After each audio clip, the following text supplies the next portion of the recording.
Hey, what's going on, everybody? Happy New Year. Welcome to 2019 and welcome to the forum. This is episode 47. My name is Andrew Donovan, and we're going to talk about how to motivate builders who aren't doing anything, aka how to motivate builders who aren't showing up, aka how to motivate builders who, are really difficult to work with because they're not doing all the things they should be doing. Maybe they're doing some things, but they're doing them wrong. So I'm really excited for 2019. By the way, how is your 2019 going? I want to know, just as we get started here in the comments, what is your number one best resolution you set for yourself for 2019?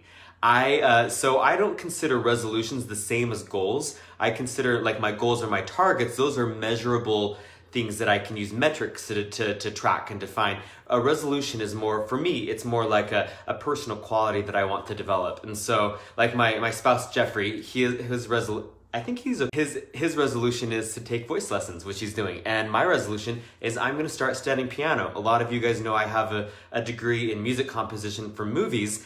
And I may have shortcutted my piano proficiencies in college, at my school of music. And so I would like to fine-tune my piano skills. That's one of my resolutions.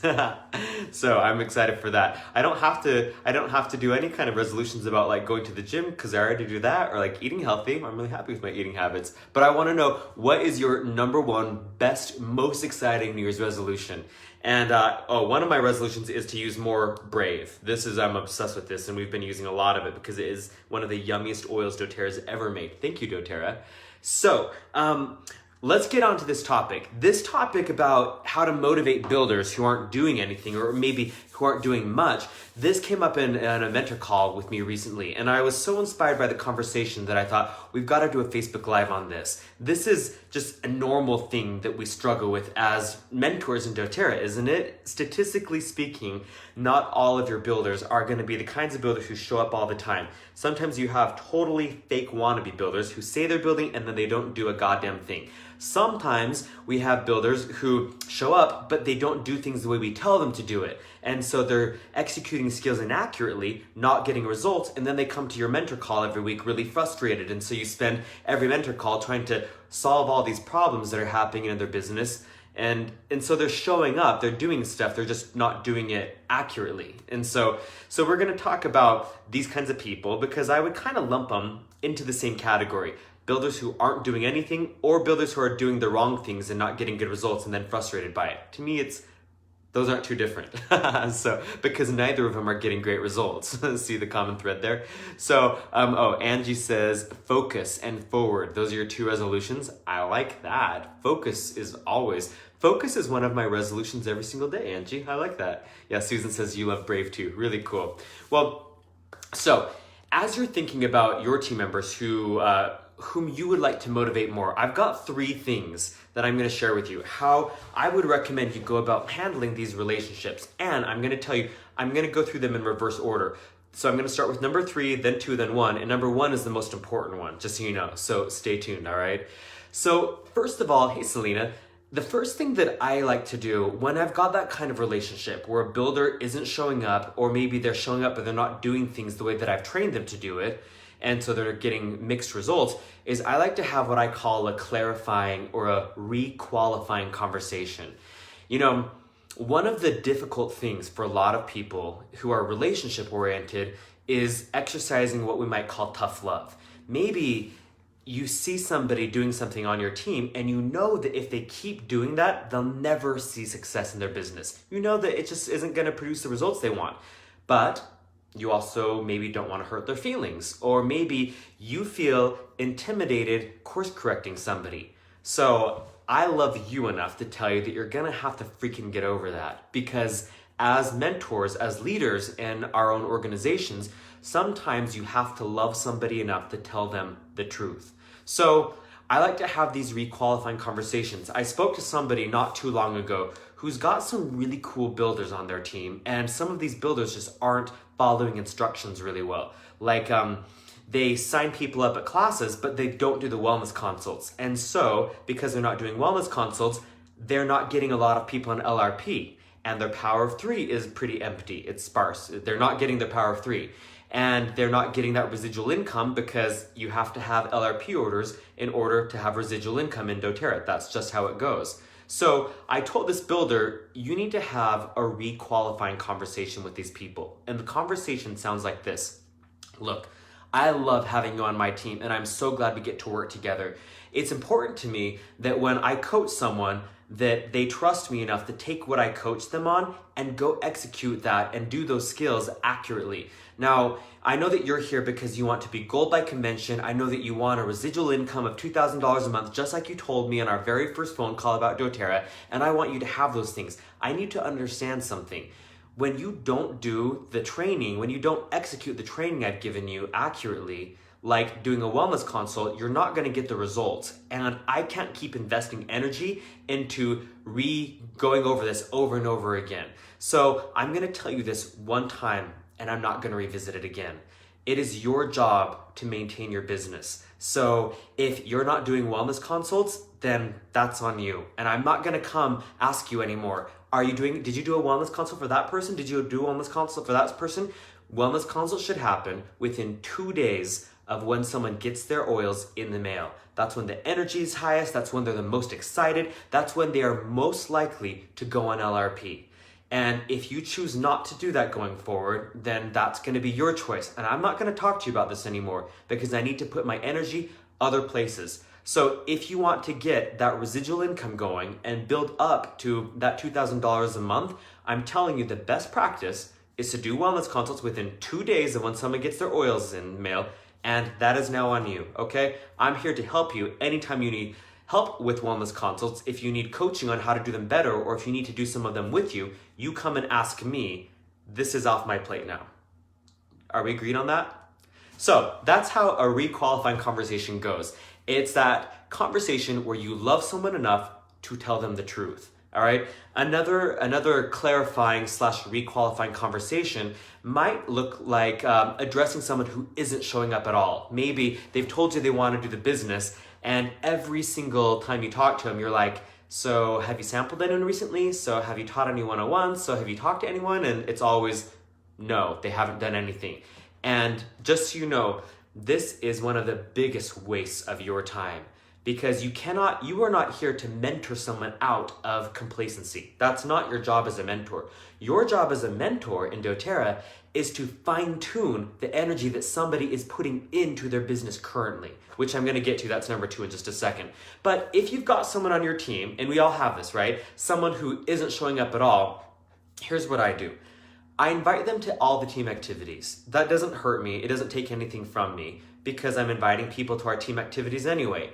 I also don't stress about it. I don't put emotional energy into that relationship. I meet people when they meet me halfway. I don't meet people 80-20 or 60-40.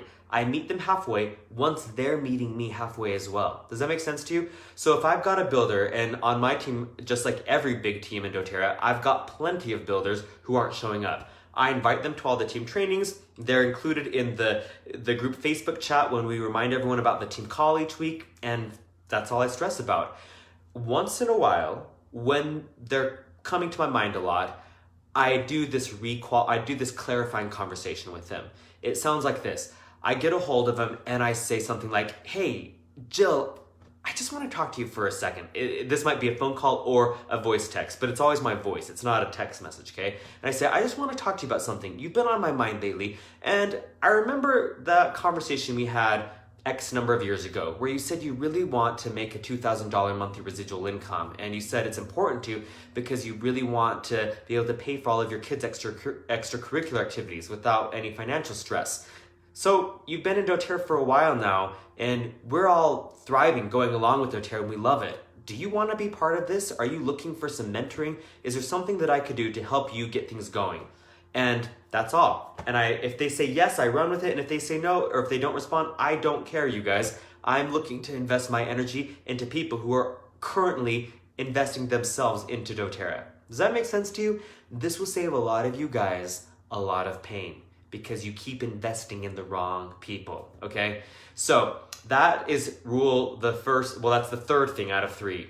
Have those clarifying and re-qualifying combos. Do you like that? You guys tell me in the comments here, where are some places in your team where you could have a requalifying conversation? Don't list names because your team members might see this video, okay? But tell me some places in your team where you might have a requalifying conversation. Maybe it's someone who keeps telling you, I'm gonna host a class for you, I'm gonna host a class for you. And every time it's on the calendar, they back out. That's a great time for a requalifying conversation. And for you to tell that person, look, I love you and I'm so glad you love the oils. I also really value my time. And so if you wanna host a class, I'd love for you to host a class, and I need to know that it's gonna go through because I mark it off on my calendar, I get a babysitter for my kids, and I'm here to show up for you. So I wanna make sure that we're showing up together. Is that fair? Something like that. Where on your team can you have a requalifying conversation? Jennifer says OMG everywhere. Well, pick 2 places, Jennifer, specifically, okay? So let's move on to the second thing to clean up these relationships where people aren't showing up on your team, the builders who aren't doing anything or aren't doing anything right, okay? The second thing that I'd recommend is to limit mentoring. Hey, Carla, good to see you. So I am all about limiting mentoring if somebody isn't taking advantage of my mentoring. If I show up for a weekly mentor call and every week we talk about the same thing, we're doing something wrong. Do you guys have anybody that you mentor where every week you get on the call and you're like, so what's going on in your business? And every week it's, oh, I've been really busy, but this week I'm gonna do some stuff. And that's the repeating conversation that you have. That is a waste of your time and it's a waste of their time. And so in those situations, that's where I limit my mentoring. And I say, oh, I lost my notes. I say something to the person that sounds like this. I tell them,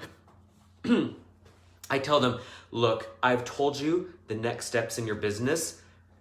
We have a call scheduled for the next Thursday. Do not come to that call without having done these things, okay? And if you haven't done them, then let's not get on the phone because I care about my time enough and I care about your time enough to make sure that we don't waste any of it. Does that sound good to you? You guys, that conversation probably scares some of you, am I right? Sometimes you have to have that conversation. It's that awkward conversation where if you don't have it, you will end up wasting a lot of people's time. And are you here to waste time or are you here to grow a business? And you kind of don't get to do both, right? So limiting mentoring. If someone isn't taking my mentoring advice and implementing it, I don't keep mentoring them. You guys, that is so stupid to show up on a phone call every week with someone who hasn't enrolled anybody, who hasn't shared oils that week. If you've got someone who is showing up and doing the work, then keep mentoring them. There's a couple of people on my team right now who just have really slow starting engines. They show up to their calls each week and they do doTERRA each week. For some reason, it's just not clicking quite as quickly as it does for other people, but they're at least doing the work. And so then you have something to workshop during your mentor call. But if every mentor call is trying to motivate them out of stagnancy, that is not why you're a mentor, okay? That's not even mentoring. That's you just saying, okay, that's you giving them permission to waste your time and to lie to themselves, expecting that something will magically happen to doTERRA from their lack of action, which it never will. Are we agreed on that? So where on your team could you start limiting mentoring calls? All right, there's someone on my team, I'm gonna tell you one more story about this. I have this qualifying leader on my team. Years ago, we signed up this girl in another state, and this girl just made all these big promises. Hey, Cherry, good to see you.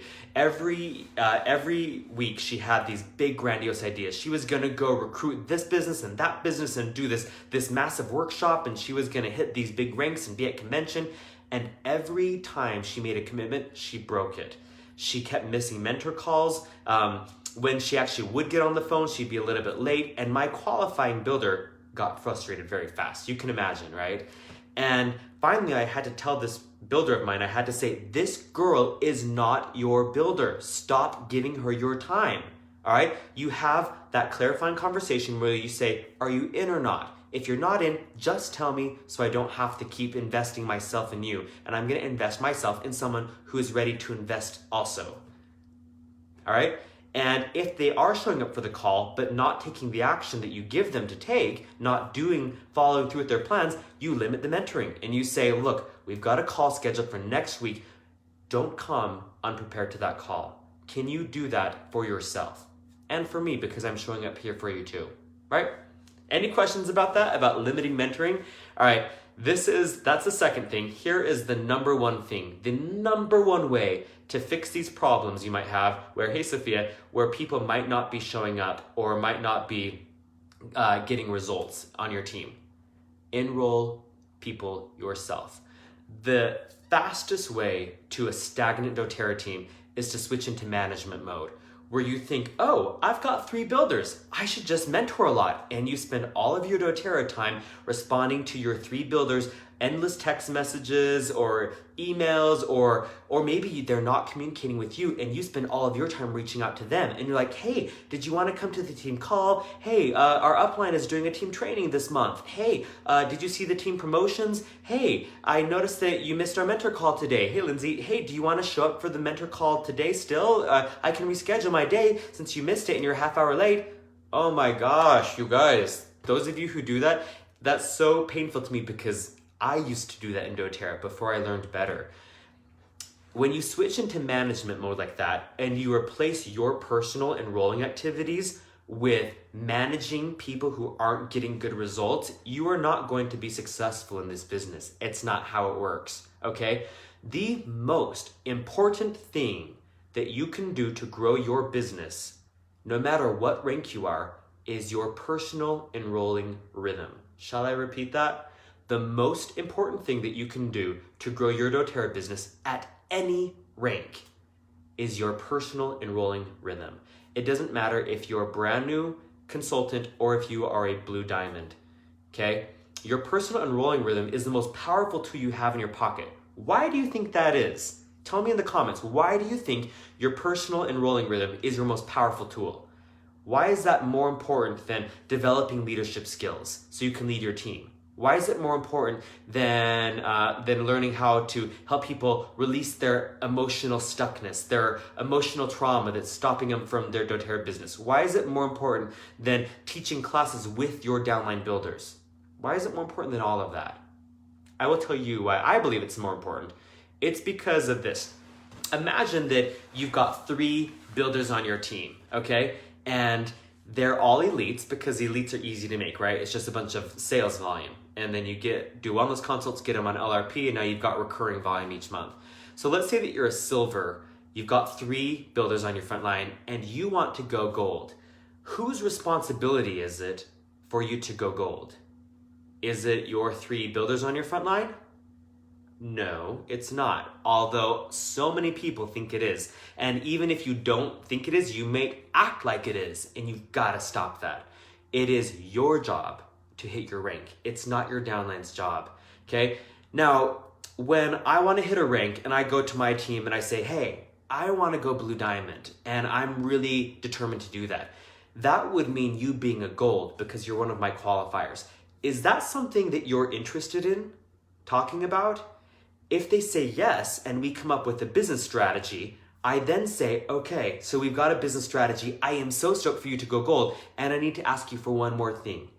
I'm really going to be relying on you and your goals because it's part of my goals. I also know that my goals are only my responsibility. So if your plans change, I just need you to tell me right away so that I can then compensate for that and change my strategy.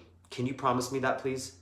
Do you see how what I just did? I now integrated my downline's goals into my goals without making it their responsibility because it is not their fucking responsibility.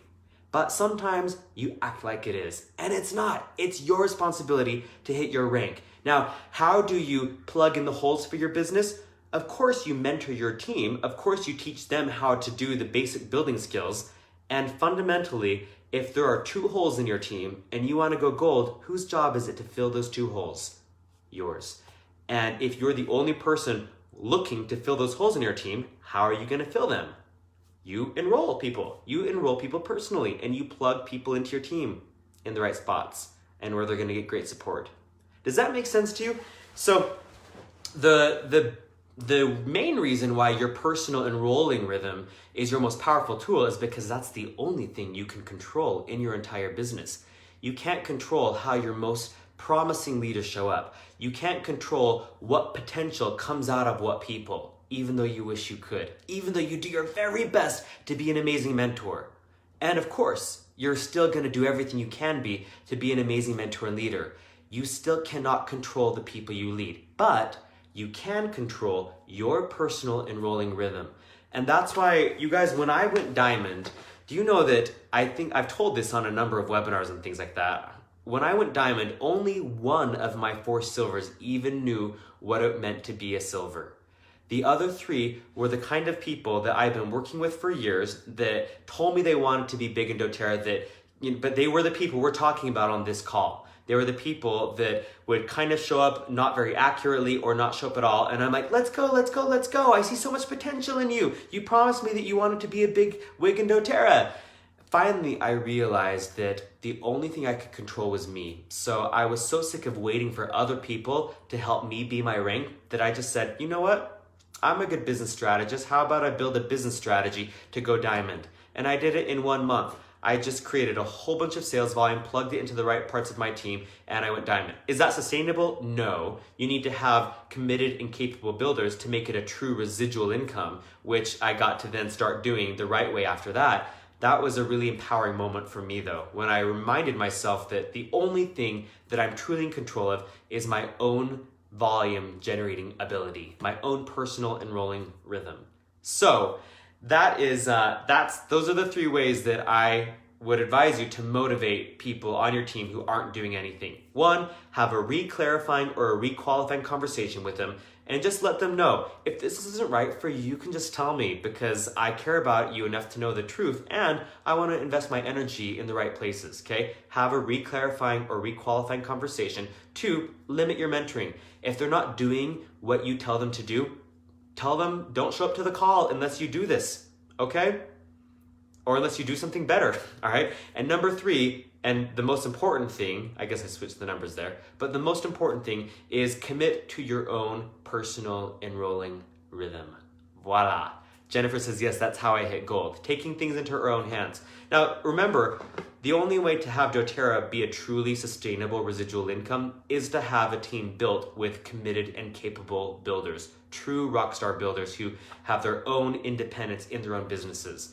As you get there, the way that you get there is by enrolling people personally, you guys. So if you don't have the committed and capable builders, get your butt off the couch and go enroll some new builders, all right? Tone down your Netflix time and go enroll some new builders. Do you know how many people message me and say, I don't have any builders? And I think, get your ass off your couch and go enroll some builders. What a revolutionary idea, right? So that's why I've been doing this.